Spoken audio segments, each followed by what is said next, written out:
Welcome to today's webinar, Using the TMS Software to Help Grow Your Business. My name is Stuart Sutton, and I'm the President and CEO of Full Circle TMS. This is the third time I've built a TMS. I've got 25 years experience in the TMS world. So today's subject is how to use the TMS software to help grow your business.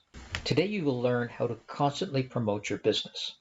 That's let other subscribers know your capabilities, learn how to automatically and constantly promote your company to your customers, and learn how to remain top of mind with your customers with the truck availability report.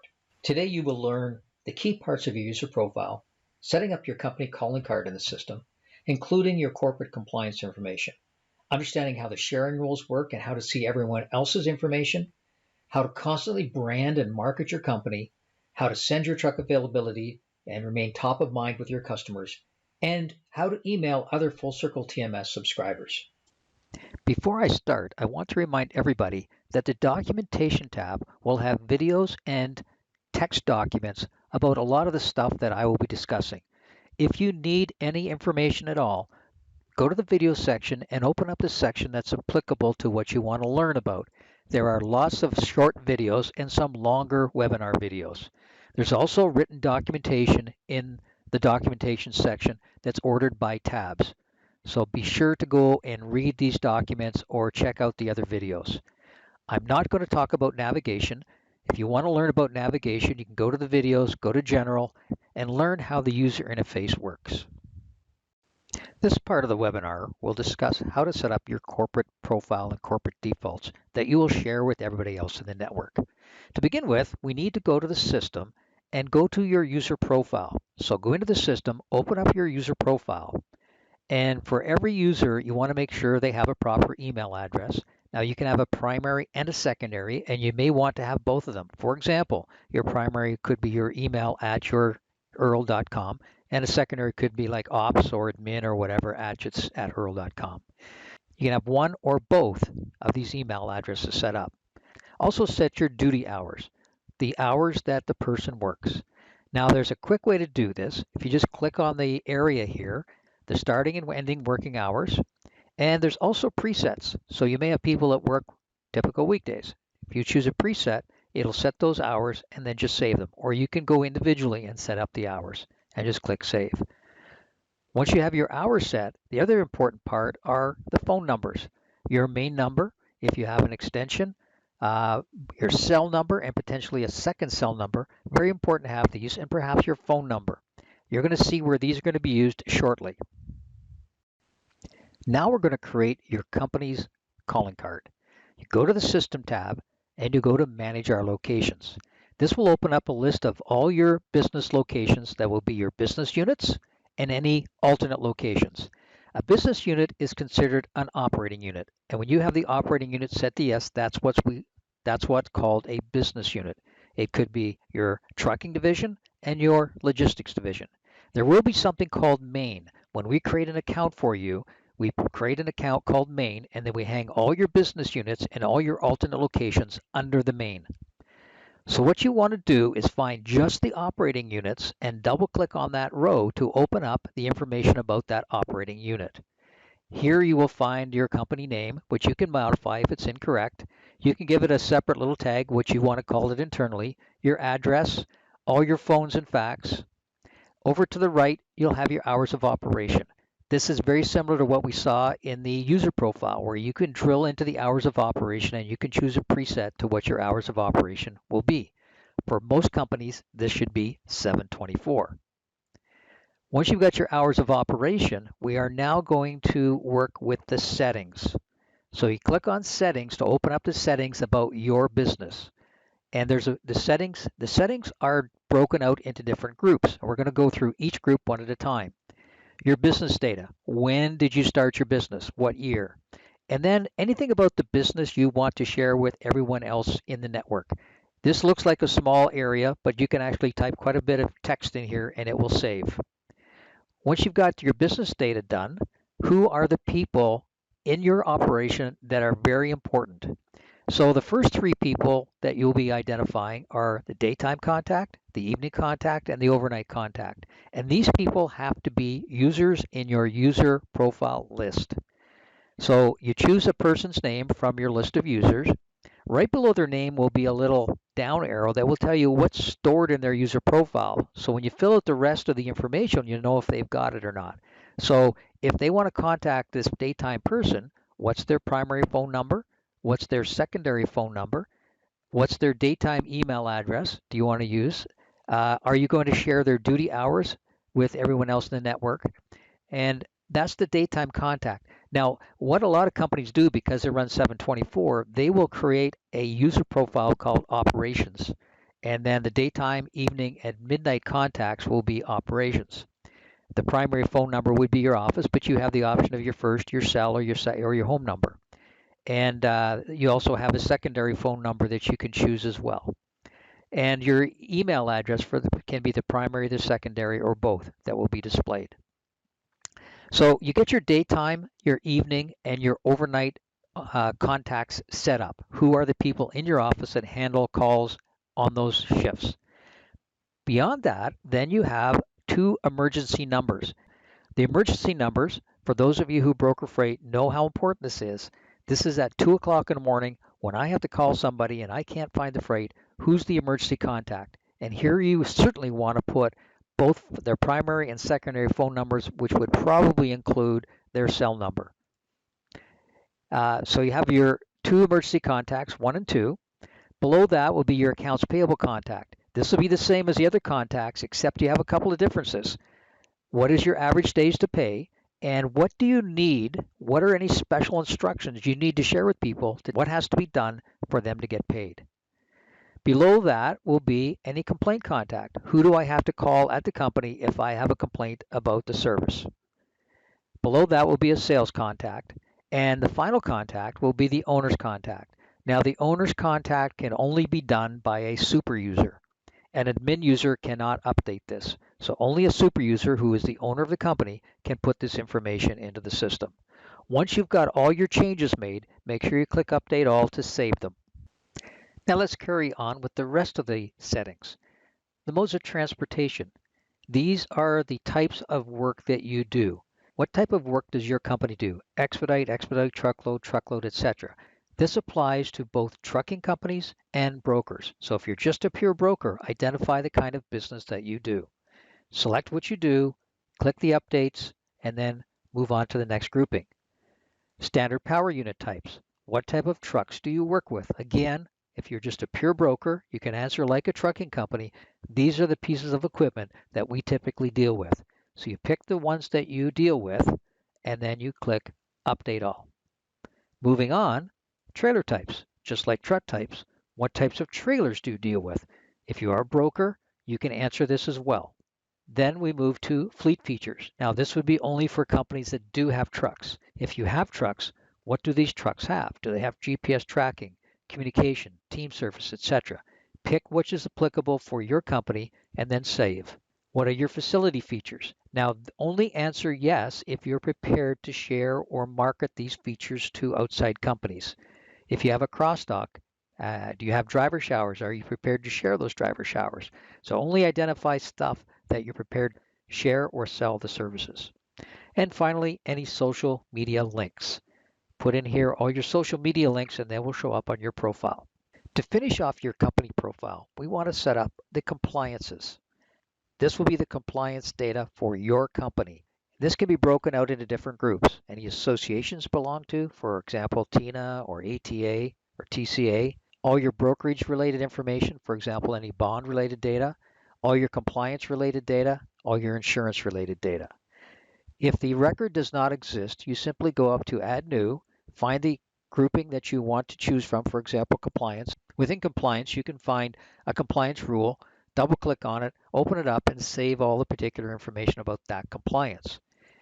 If the compliance doesn't exist, you can add it to the system.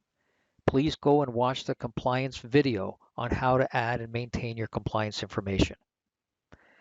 So once you've got your compliance in place, you can also go back and modify it. So if a piece of information is missing, you just double click on the row, modify the data, and then just save it. Click the back arrow to go back to your list of compliances.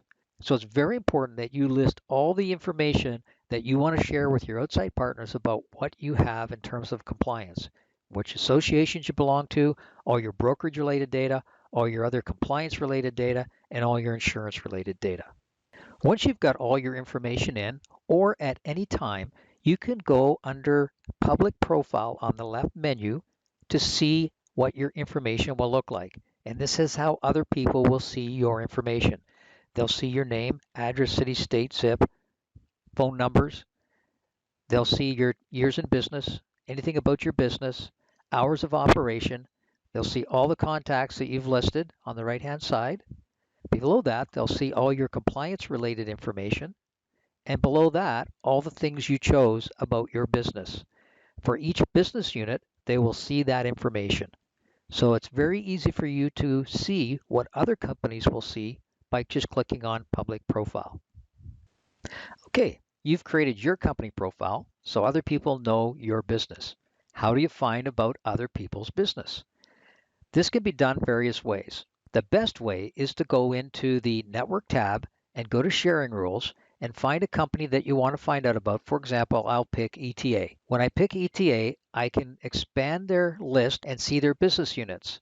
So I can drill into a business unit and see the information about their business unit. If I click on Express Transport America, I will see what they put up. I've got their address and key phone numbers, their hours of operation, their business unit, all their key contacts, all their compliance related data. There's their social media links and all the kind of things that they do. So it's very easy for me to find out where they are, what they do, who the people are that I have to contact. Every one of these companies should keep their profile updated. Likewise, other people will be looking at your profile. So make sure you update your profile, keep it as current as possible, because that's the first place they will go to find out about your business. If they don't know about your business, that's where they go first. So let's quickly summarize what you need to get your company profile set up in Full Circle. Make sure all your users are defined with their email addresses, their duty hours, and any phone numbers like all their cell numbers and home numbers. Once you've got that done, you go into Manage Our Locations, go into each business unit, and set up all the information about each business unit, including contacts, what you do, and your compliances. Once you've got it done, view what it looks like by a public profile. Iterate over that until you have your profile exactly the way you want and exactly how you want people to see you and your business. Once you've got that done, check out other people's profiles. Go into the Network tab and start browsing what other people have done with their calling card. Understand what they do. This is your opportunity to learn and understand how to share your information with other people in Full Circle and how to find information about other companies in Full Circle. Know your calling card, find their calling card. So while we're on the subject of sharing, let's talk about the sharing rules. When you go to Network and then Sharing Rules, you can find all the companies that you currently do not share with, plus everyone that you share with, if the rule has been defined or not defined. Full Circle will not automatically set the sharing rules to yes. You have to go in every time a new company is set up in Full Circle and determine whether you want to work with them or not. It has to be a two-way street. If they haven't set their sharing rules up or you haven't set your sharing rules up, then sharing will not apply. Both companies must have the sharing rules set up properly for it to work. You identify, will I let them see my assets, trucks? Will I let them see my loads? Do I want to see their assets or trucks? Do I want to see their loads? Do I want to share emails with them? And other parameters as well. Once you've got them set up, save them. You can always go back and change the sharing rules afterwards. This is important if you want to share where your trucks are, where your loads are, find other people's trucks, other people's loads. Always make sure to update your sharing rules whenever a new company is added. Now let's talk about how you can constantly promote your business to your customers. Go to the System tab and go to the Terms and Conditions on the left side. And this is broken out by business unit. So for each business unit, you need to do this. I'm going to click on my logistics business unit. And this is the terms and conditions that will appear on various forms. For example, the order rate confirmation, my vendor rate confirmation, bill of lading, my invoice terms and conditions. If I factor, the terms and conditions that will go to my factoring company, manifest. And now we get into what's called the branding messages. If you set your customer up to get track and trace, you can put a message in here and save it And when you set a customer up to get track and trace, they will get an invitation email welcoming them to track and trace from you. In that email, you can add text that will help promote your business to your customer. Below that will be the branding messages for the automated emails that go out on each load. So if you set your customer contacts to get messages for arrive load, arrive and empty, and check calls, you can set up your own custom messages for each one of those events. For example, my arrive shipper, I have a special message. For freight loaded, I have a special message. Arrive consignee, freight delivered, and finally check calls. Each one of them I've got set up with different messages. So every time you touch your customer with an email, they will get your branded message. And this can be used for anything. For example, at Christmas, you may want to send a special Christmas message. In the current situation right now with COVID-19, you may want to send a COVID-19 message. Use these branding message areas to keep your customer aware of how you can help them. What do they look like? Well, let's go look at one of those messages. Here's an example of one of the messages. It will have your logo, information about the actual event. In this case, it was arrive at pickup and all the pickup and delivery data. There will be a hot link that will take your customer to track and trace. And right below that is where your message will appear. You can have links. In this case, I have a link to a training video, and you can also have a link to your website. Put in your branding message in this spot so your customers will see this message every time they get the email. So, very important to use this option, system, terms and conditions, go into each business unit, go down to the branding message area and fill it out. We highly recommend you take your message, put it into a Word document with color coding, centering, bullets, bold, italics, all the formatting of that message, and copy and paste into this message area and then save it. And then it will appear on the emails. The next subject we're going to talk about is how to send your truck availability list to your customers and your partner carriers. To do this, you first need to set up the contacts. So you go into a CRM record or a customer record, open up your customer record, go into the contacts. If you don't have a contact, create a new contact. If one already exists, just drill into the contact. And there's a flag on the right-hand side under key settings for your customer contacts that says email truck availability to this person, yes or no. Make that a yes and save. So that's from the customer side. All your customer contacts who you want to send your truck availability list to, that's how you set it up. The same thing applies for your preferred partners. So you go to the assets, you go to your preferred carriers, you find your favorite preferred carrier, drill into your preferred carrier, drill into the contacts, either add or edit an existing contact, and again over in the key settings panel, you'll find a flag that says email truck availability to this person, yes or no. Once you've got that set up, it's very easy to periodically just go into a screen and email your truck availability list. What you do is you go to the Assets tab, go to Update Availability. This is where you can update the status of your trucks where they are currently available, and then send that out to your customers. When you update the availability date and time and location, it becomes available for anybody that's doing a truck search that you share with. So it's important that you update your sharing rules to make sure people can see your trucks, and then it's important to keep your trucks current as to where they are. If you're using our enterprise level software and using the Circle mobile app, the trucks will automatically position every 5 minutes on an automatic ping if they are not on a load. If they are on a load, as soon as you dispatch it, the system will set the availability of that truck at the location where it empties at the date and time it's due to empty. If you take the truck out of service, it'll set the truck availability at the location where it's due to come back in service at the date and time it's due to come back in service. Just by using the enterprise level software, the system will automatically manage where and when your truck will become available. This particular screen, Update Availability, allows you to update all your trucks at once with the current date and time to say, you know what, they're all available where they were posted. I'm just going to refresh it to the current date and time. So it's just going to have the current date and time in this box. And if I say set availability, it'll automatically adjust the dates and times for all these trucks to the current date and time. And so they are all adjusted now to the current date and time. If a truck is not posted, it won't update it. And not posted could be a truck that's a dedicated truck that I don't want to share. Maybe it's got an incorrect VIN number, but only the trucks that I want to share with the network will get their date and time updated when I use this function. Again, you don't need to use this function if you're using Circle Mobile. The system will automatically ping that truck every 5 minutes. Once you got the availability done, you can email it to the contacts that you've tagged. You go to this email availability screen, and it lists all the contacts you have for customers and carriers. You can send them to all, or you can pick some of them. Then you go to the next step, which is to pick the data that you want to go on the email.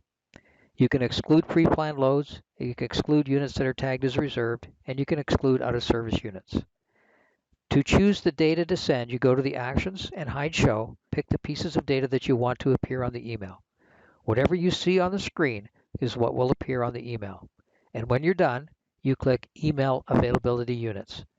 Everybody in the list will get an email showing where your trucks are available. The last subject for this webinar is how to send emails to everybody in the network. You go to the Network tab, and then you go to Email to Network. In here, you will find a bunch of pre-packaged and canned messages where you can ask to find a crosstalk or help for a truck that's broke down, road closure, etc. But if you want to reach everybody in the network, there's a general message to the network using the sharing rules. This message can be sent by almost anybody, and it's a free-form message where you can copy and paste a formatted message into a box and send it out to everybody who shares with you and you share with them. So that's a controlled way of sending a message to everybody in the network that you share with and they share with you. This other message is only available to people with administrative rights or super user rights. And this allows you to send a message to everybody in the network, regardless of the sharing rules. So you're going to reach everybody. So be very careful when you use these messages. Do not abuse this message system. Again, to send everybody who's on your sharing rules, use this message option here. To send it to everybody and ignoring sharing rules, you must be an admin user or a super user. Whenever you use this, make it a professional message. Type it up, look at it, read it over, format it nicely, format it professionally, and then send it out. The way you send your message is how people will perceive you, so make it as professional as possible. To summarize, we've looked at the key parts of your user profile that will be used in setting up your calling card. How to set up your corporate calling card and your corporate compliance information so that other people will know what you do. Then we showed you the sharing rules, how to share with other companies and how you can see their corporate calling card. Then I showed you how to constantly brand and market your company to your customers by using the automatic email messages that go out with every trip. The arrive, load, arrive, empty, and all the check calls have a spot where you can put your branded message to go out to your customers. Every time you touch your customer with one of those special emails, you will also include your branding, your marketing, your message. I also showed you how to be top of mind with your customers and your preferred carriers by sending them your truck availability. Truck availability tells your customers and your preferred carriers where you have excess equipment. What does top of mind mean? Top of mind means what's the last thing they remember. If you keep sending this out to them, they'll always remember that you have available equipment. So make a habit of sending out this truck availability multiple times a day to the people who want to know where your trucks are. And finally, how do you send messages to other people in the system? There's an easy way to do it, but make sure you do it professionally. Thanks for watching this webinar. For more information, go to www.fullcircletms.com, email info@fullcircletms.com, or call 888-905-1195 extension 0.